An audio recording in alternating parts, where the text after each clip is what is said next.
Hz. Muhammed Mustafa'nın kutlu doğum mevlidine hepiniz hoş geldiniz, sefalar getirdiniz. Bismillahirrahmanirrahim.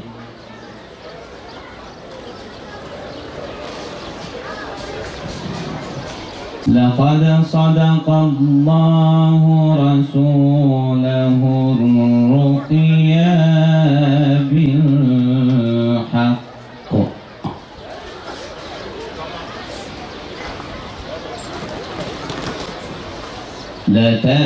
لتدخلن المسجد الحرام إن شاء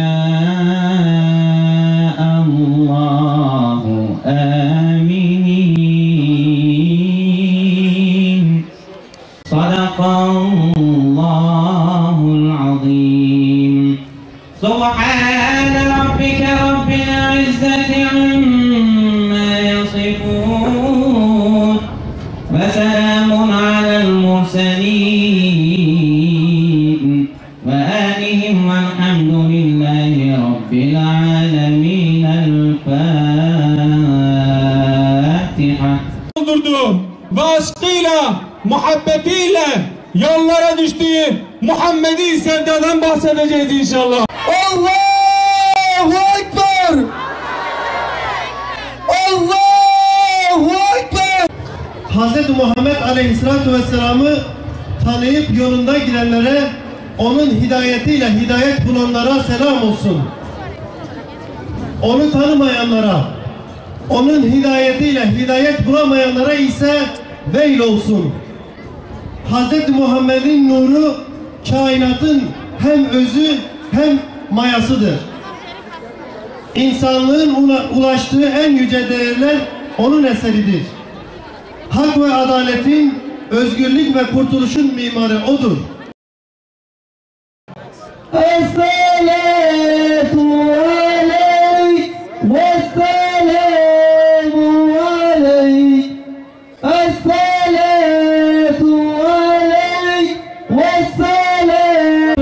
Çıktı evinden megahan, göklere dek nur ile doldu cihan. Gökler açıldı ve feth oldu zulem, üç melek gördüm elinde üç alem. Gökler açıldı ve feth oldu zulem, üç melek gördüm elinde üç alem. Biri meşrik, biri mağripte anın, biri damında dikildi Kabe'nin. İndiler gökten melekler saf saf, Kabe gibi doldular evinde.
Allah Subhanahu ve Teala ayet-i kerimede لَقَدْ أَرْسَلْنَا رُسُولَنَا بِالْبَيِّنَاتِ وَأَنْزَلْنَا مَعَهُمْ الْكِتَابَ وَالْمِيزَانِ لِيَقُومَ النَّاسُ بِالْقِسْطِ diye buyuruyor. Kasem olsun ki insanlar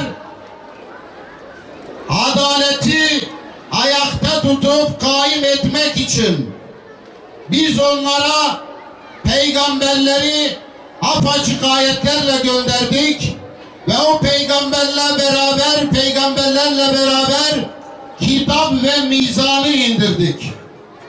Allah insanoğlunu bu yaşamı denge üzere yaşayabilmesi, hak ve adalet çerçevesi içinde bir yaşam sürdürebilmesi için insana akıl, İrfan, fıtrat, vicdan, merhamet verdi. Bununla da yetinmedi.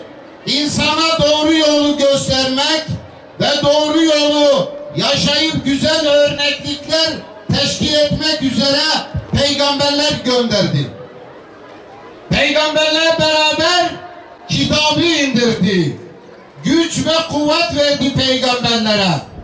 Onlara mizanı verdi ki kitabı mizan üzere yaşayıp insanlığın hayatını da adalet üzere inşa etsinler diye. İnnallâhe yuhibbul muqsidîn. Muhakkak ki Allah adalet edenleri, adaletle davrananları sever. Vallahu la yuhibbul zalimin. Allah zalimleri sevmez. Dolayısıyla Rabbimiz zulmü haram etmiş, yasaklamıştır. Bir kutsi hadiste Rabbimiz Celle Celaluhu buyuruyor. Ya ibadi inni harramtu zulme ala nefsi ve cealtuhu beynekum muharrama. Ey kullarım, ben zulmü kendime haram kıldım, aranızda da haram kıldım diye buyuruyor.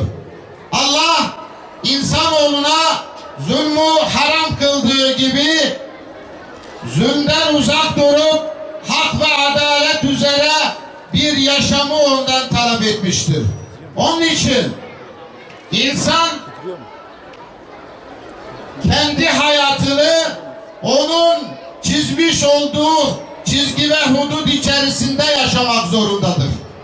Rabbimiz insanoğlu bu hakikatten uzaklaştığında tekrar adaleti tesis etmeleri için peygamberleri göndermiştir. Şirk için inne şirke zulmun azim diye buyuruyor. Muhakkak ki şirk büyük bir zulümdür.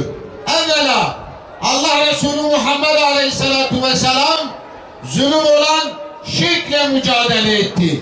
Çünkü şirk hakikata zulümdü. Allah'ın hakkını gasp edip hak etmeyen birilerine bu hakkı vermekti. Dolayısıyla Allah Resulü bununla mücadele etti.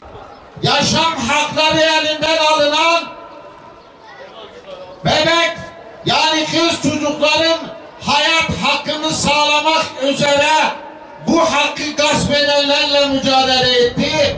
Dolayısıyla kız çocuklara tekrar hayat hakkını iade etti. Ve bu şekilde bu zulme son verip bununla da adaleti tekrar yeryüzüne hakim kıldı. Sonra adam kayırmayı ortadan kaldırdı. Herkesi yargı önünde eşit bir noktaya taşıdı. Haksızlık yapan kim olursa olsun karşısında durdu.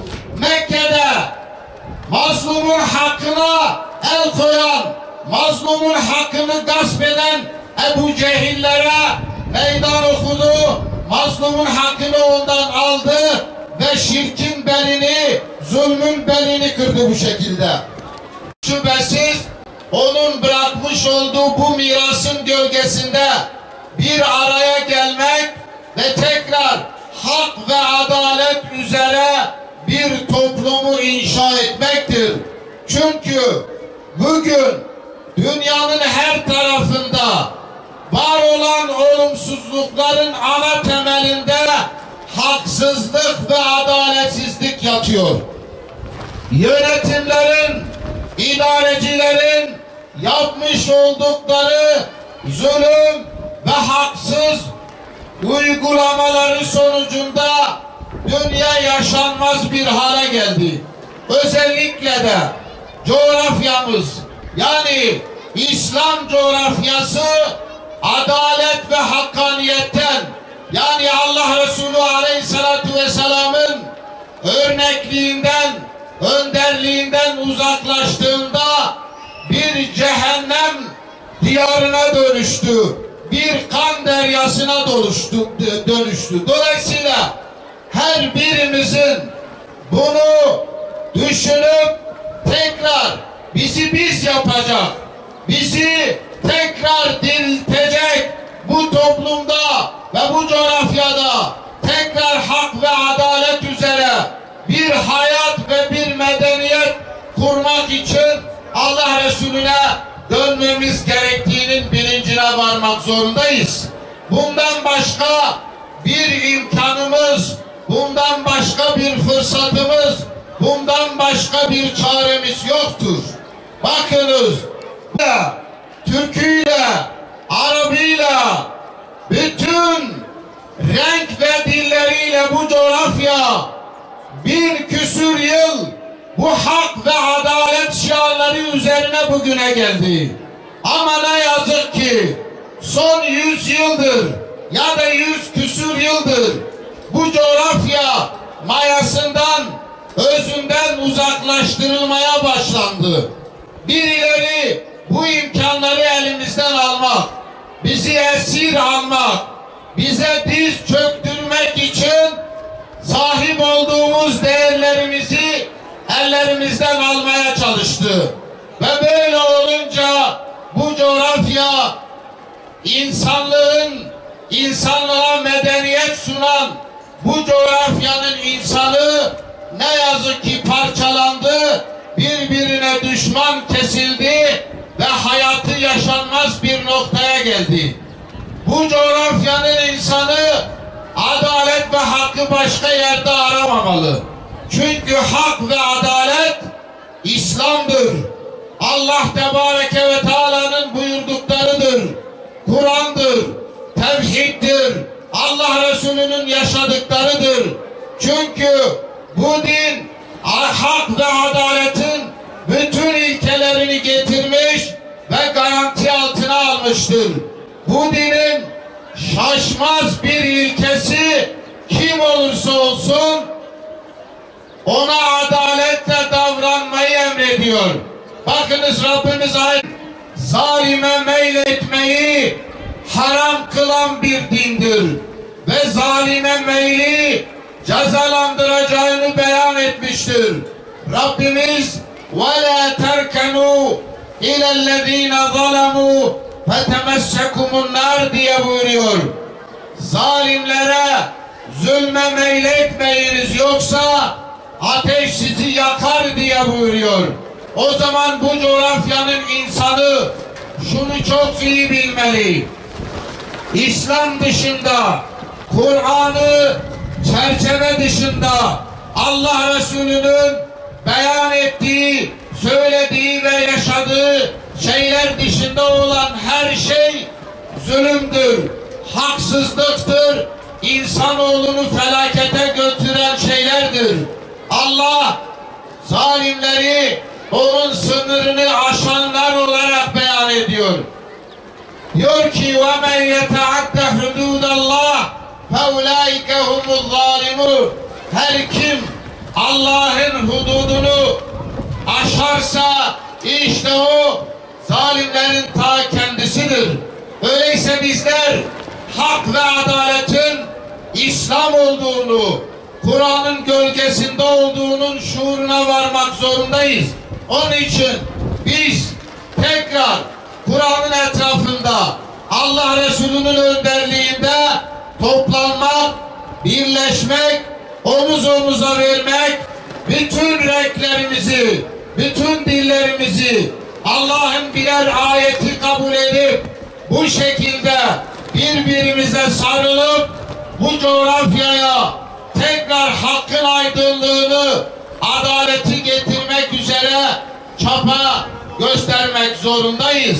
Başka diyarlarda Müslümanların ırzına, canına, malına el uzatan, camilerde müminleri bombalarla yok edenler, Müslümanların sığındıkları okulları tarumar edenler, Müslümanların en kutsallarına el koyup yerli işbirlikçileriyle, kara piyadeleriyle bu coğrafyayı kan deryasına çeviren bu emperyalistlerin zulmünden tekrar kurtulmanın tek çaresi bu coğrafyanın Müslümanları, insanları Allah Resulü'nün önderliğinde bir araya gelip hakkın sesini yükseltip adalet taleplerini en yüksek sesle dile getirip önce kendi yaşamlarında hakim kılıp sonra da topluma